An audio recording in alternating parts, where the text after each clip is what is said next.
The Lakers' new assistant GM gets praised for everything except basketball. Tyler Glasnow can throw a baseball without screaming.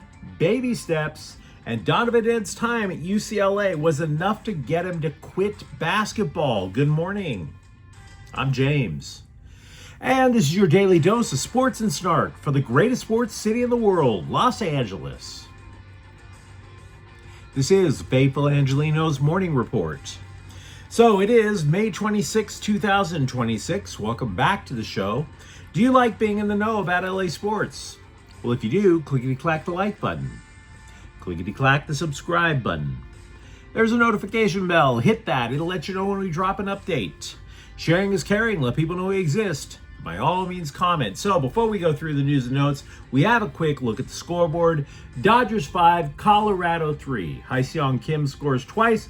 The lead in the NL West grows to 2.5 games, and the magic number drops to 107. Meanwhile, today, Colorado is playing at the Dodgers again at 7. Eric Lauer makes his Dodger debut versus Kyle Freeland. So with that out of the way, let's get to the news. We have our first significant transaction of the Laker offseason. Did LeBron James finally realize that grown men shouldn't act like a TikTok baddie putting on makeup? No. Did Austin Reeves get his promise ring? No. Instead, the Lakers added an assistant general manager. Not the sexiest of moves, but if this hits, it could accelerate the transition to title contender with Luka Doncic. When you hear Rohan Ramadas's background, to be frank, you might not be impressed. All the scribes, for instance, couldn't wait to tell us just over and over, he's a literal rocket scientist. Heard it over and over. Literal rocket scientist. Literal rocket scientist. Okay. Why should we be impressed by that? We would be impressed if he were hired by NASA. I mean, this is like Cal's Tech saying, we hired a literal Taibo instructor. This would be like the Pentagon saying, we literally hired the guy who choreographed Riverdance. Doesn't make a lot of sense, but as we previously established, the Lakers want 2 assistant GMs. Ramadas is not going to be the talent evaluator. He's going to be the analytics guy, the cap guy, math, which, by the way, is something that a rocket scientist can actually do. So, because of that, it's a little premature to judge this move. In the analytics Moneyball world, assistant GMs do not often have the most amazeballs background in sports management. Paul DePodesta may be the first analytics guy that made a name for himself in front office circles, but he graduated with a degree in economics. Again, math. Ramadas last worked for the Pelicans. He was formulating an artificial intelligence system for the front office.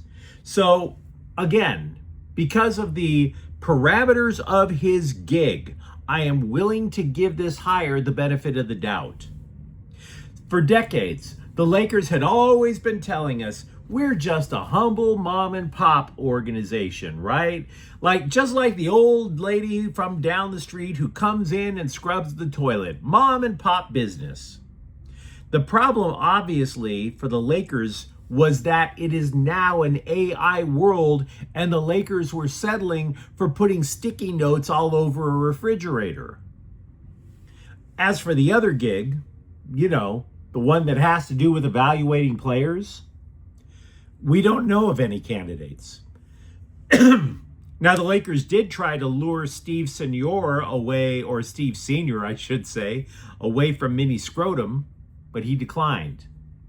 So if you're a Laker fan, progress.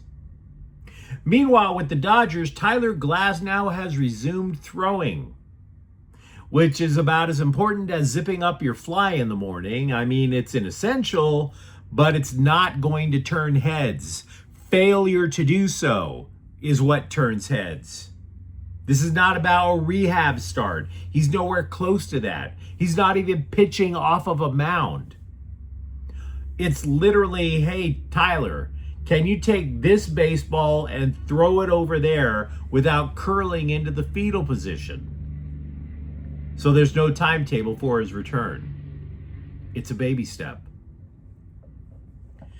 Meanwhile, somebody had to go in order to make room for Kike Hernandez and the groin that can't stop bumping into other groins. Santiago Espinal, we hardly knew ye. Dude got designated for assignment. And these are the tough choices that LA has to make with a roster that's so impossibly deep.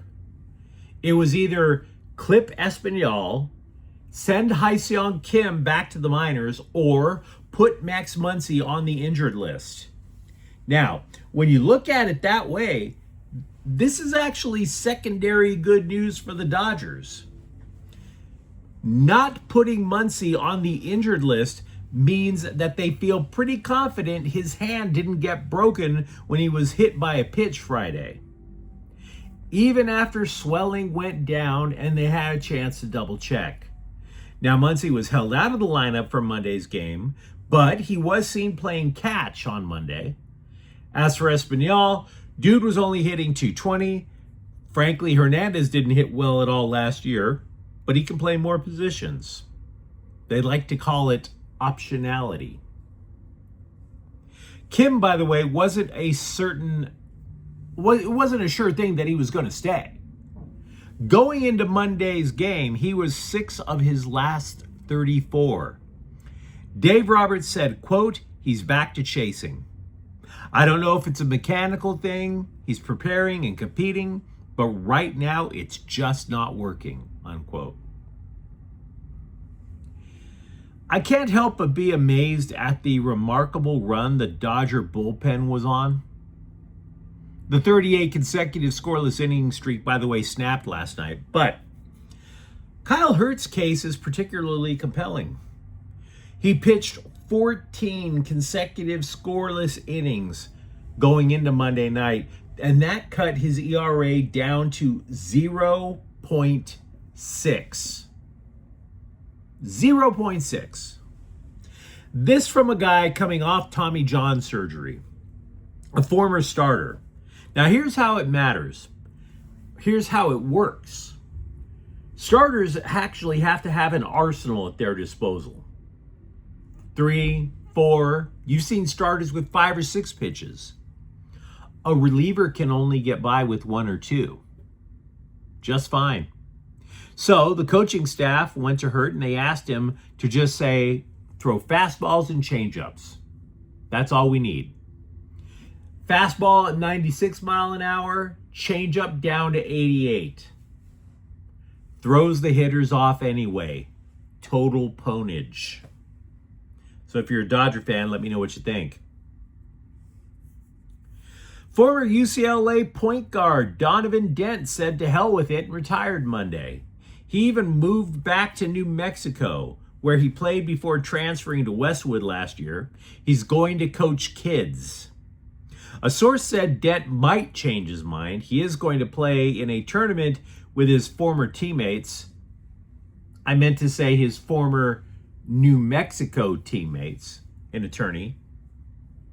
Dent's retirement is a bit of a stunner. He was an honorable mention All-American before he transferred to the Westwood for his senior year.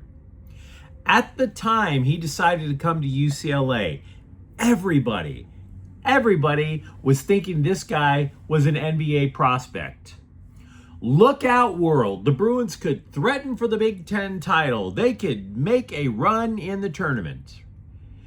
And UCLA got bounced in the first weekend of the tourney again anyway. Now, it is true that Dent had multiple injuries, but this dude lost his love for the game faster than the amount of time in your average Britney Spears relationship. And I admit, if you've been watching this show for a while, I've been highly critical of Mick Cronin over the last couple of years. But I want to be fair here. If the reporting I've read is true, Cronin wasn't the problem. He was actually part of the solution. Dent's high school coach said that the player was getting threatening text messages, which, by the way, is also typical of your average Britney Spears relationship, but I digress. Cronin told Dent that he should go down swinging in order to end his college career without regrets. Just let it go. Now, did it work? Yeah. Until the NCAA tournament came around. So, dude would rather go to the local Y. Who am I to judge? He made $3 million of UCLA's NIL money last year anyway. There is a profoundly disappointing website called The Hockey News.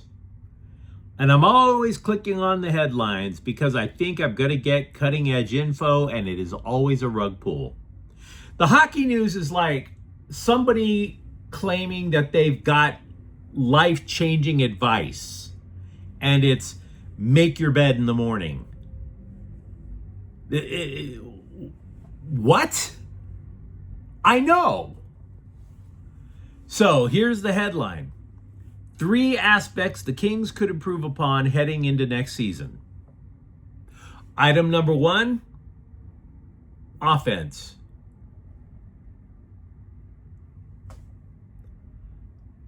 Offense. Yes, with all the data compiled, with all the tape watched, we have concluded that the number one things that the Kings could do is score more goals than the other team. Well done. Well done, Hockey News. Yes, scoring more goals than your opponent is usually a good idea. You can improve by leaps and bounds if, in fact, you score more goals than the other team. Fun fact. They didn't even take an ironic note of how ridiculous this analysis is.